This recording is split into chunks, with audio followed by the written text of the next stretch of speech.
If you have ever asked yourself about the risk of being biased, you might be interested in this episode today. While everybody is talking about social engineering from external parties, I focus on how also boards are engineered. Engineered by our colleagues, consciously and unconsciously, and their behavior, or simply biased by our own beliefs.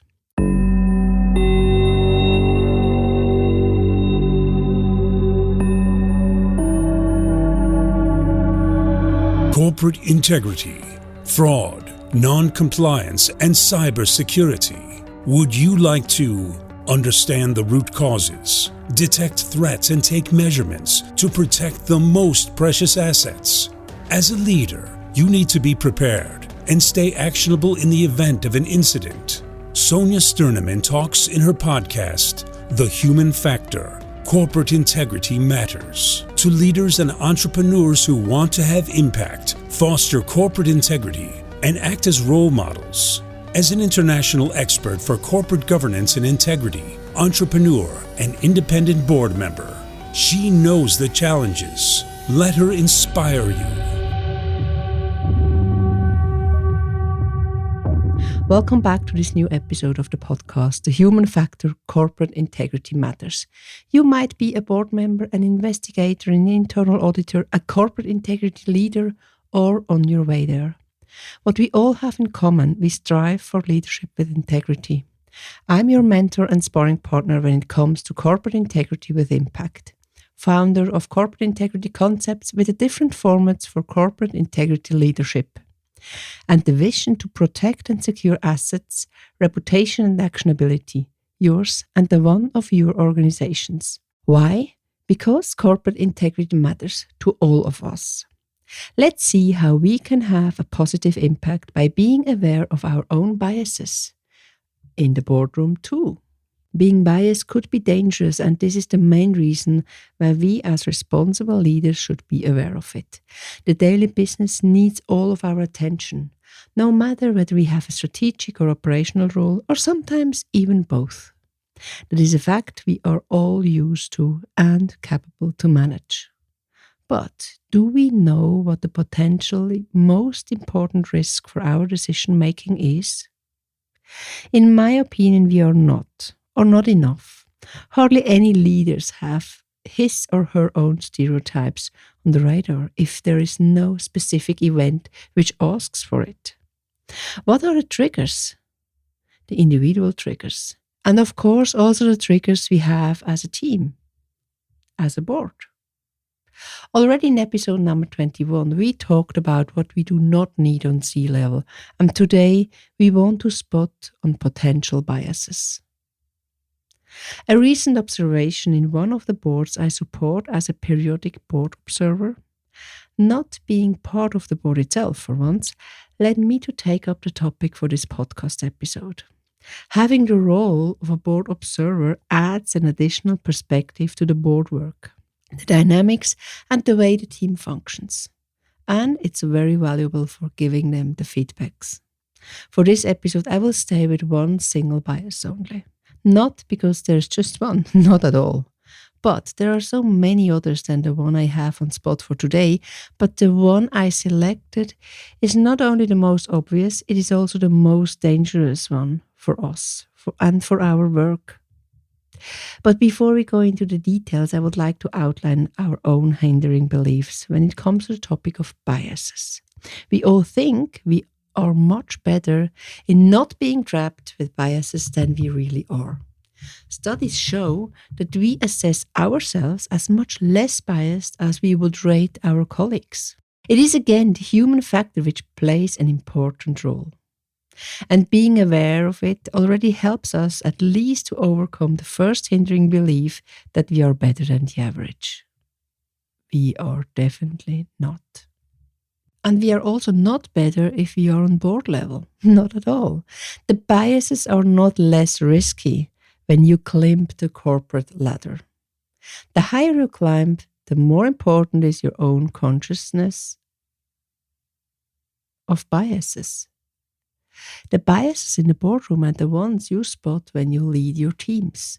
Don't forget that, please. As mentioned, I was in the role of the board observer, and there were many interesting behaviors from the different board members. What surprised the individuals of the board, and me too, was the fact that the chairperson rated her and the team's behavior completely different from all the other members. This reminds me of an experience I made a long time ago, decades ago. And I'm pretty sure all of us were in such a position once in a lifetime, if not more often. But when you were a teenager, it was even more difficult to stay with your own beliefs of what is right or wrong, isn't it? It took a lot of effort to decide against what all the others, and I mean all the others, when I say that, did. No matter whether this was smoking, drinking, or any other behaviors of a group of adolescents try out. How is it nowadays when you sit in the boardroom? Having your own opinion and stay with that, or following the herd because it is more convenient and does not expose you and your position? A question I think we have to reflect more often than we do right now. Yes, it is the herd behavior, which is one of the riskiest biases we have, and also what I see in the boardrooms. As seen in the example before, not only in the boardroom, as it starts as soon as more than one individual finds itself confronted with other opinions. There are different watch points to have on the radar when it comes to managing biases, also in the boardroom. And I would like to introduce just 3 of those now in the next few minutes. Number 1 I have on my list is, why are we not conducting the same screening on the different levels? Screening for board members. Yes, I'm convinced that the professional recruiting process is important on all levels, not only on employee levels and on management levels. And the more competences and powers someone has, the more detailed a pre-screening needs to be established. That's what I see, and that's also what I see when things go wrong. What I see is that there are still organizations not applying the same high standards for boards. They rather just trust their reputation. And isn't trusting a reputation implicitly following the herd? I think so. Reputation is also made up on opinions and perceptions. Let's protect our assets and stakeholders by conducting professional background checks for the ones with such a high responsibility in our organization and also on board levels. When we now come to number 2, it's not a very obvious one, but we are also biased by these behaviors. I call it the silent leaders. Loud is not always good. I could talk about silent leaders for hours, and I will only introduce a topic on a very high level today. The ones in a boardroom talking more and louder must not be the smartest. They just need more space to feel themselves.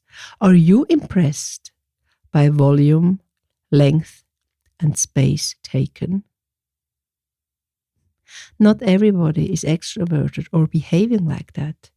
And it is alarming how many board members are still biased by these factors of volume, length, and space. That specific topic of the silent leaders is also part of our leadership circle discussions we have in our corporate integrity program. And it is amazing how many people really have that on their agenda, because it is a topic which needs to be discussed.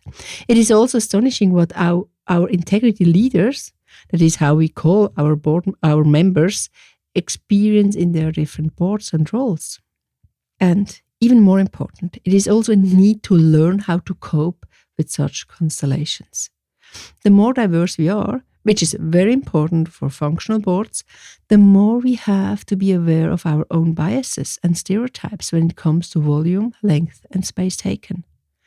I'm not at all valuing whether silent or loud leaders are better. No, not at all. I'm just saying, watch out and identify your own bias on that. And last but not least, number 3, the agenda setting. Sometimes I also call it the ego-driven agenda setting. There are boards which receive a so-called ego-driven agenda from their management, or from their chairpersons, or from the chair of a committee. But what does it really mean? An ego-driven agenda setting. Let's start from the beginning. Have you ever thought about the process of agenda setting? What needs to be on the agenda and in what order? With what priority?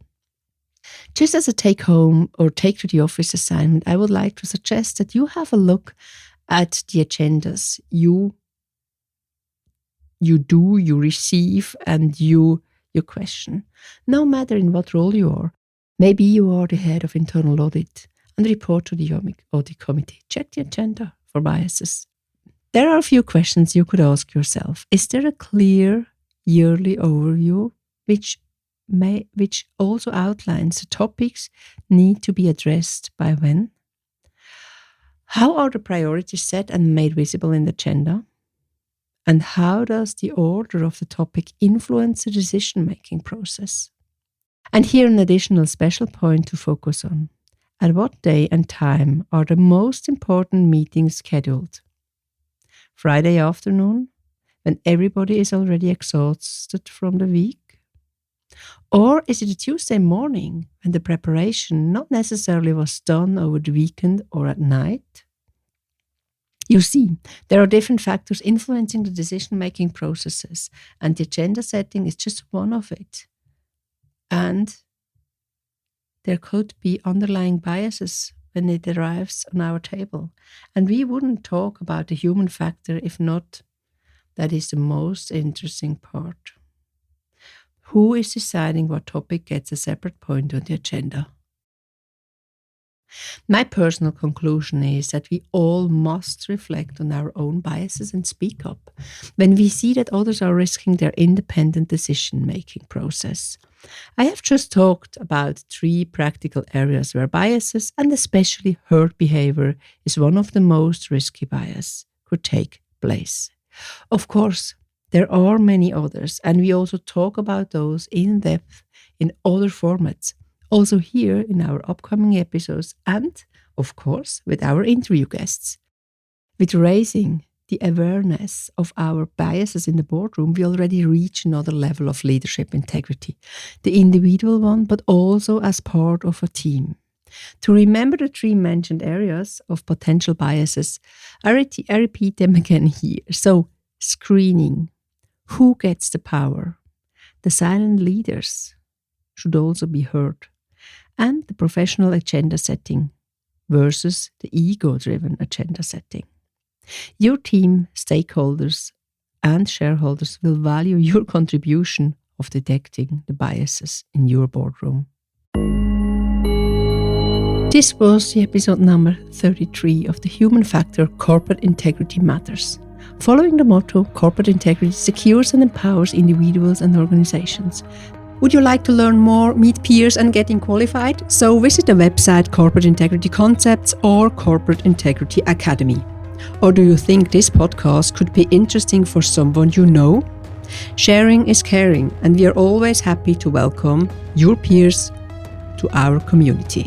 And if you like this episode, subscribe and don't miss any of the future ones. The show notes are, of course, enriched with relevant information, and your connection via any of the social media channels is highly appreciated and will be answered. Promised. And please do not forget, topics of your interest or interview partners are highly welcome. Just send me a note on any of the channels you know. Thank you for listening. My name is Sonja Stirnimann and I'm your host. Stay curious, actionable and a role model. Take care and goodbye.